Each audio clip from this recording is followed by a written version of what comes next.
Welcome to Not Milk Never Milk. Subscribe if you're lactose intolerant.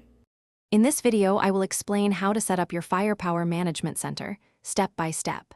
First, ensure you meet all system requirements, including network connectivity and power. Next, physically connect your FMC to your network and power it on.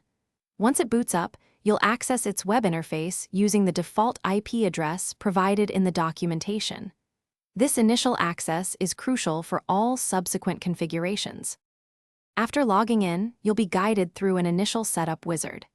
It's vital to change all default passwords immediately for security. Then, configure the network settings, including the static IP address, subnet mask, and DNS servers, to ensure proper communication.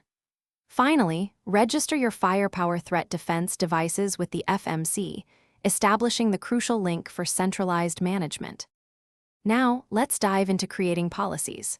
Start by building access control policies to dictate what traffic is allowed or denied on your network.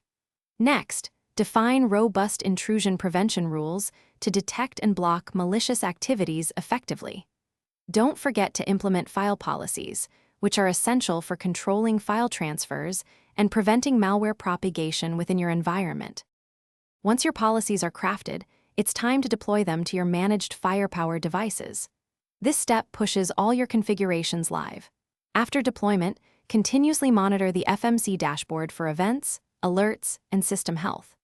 Regular monitoring helps you quickly identify and respond to any security incidents. Remember to check the description for a link to Little Tree's Black Ice and other great deals to keep your car fresh.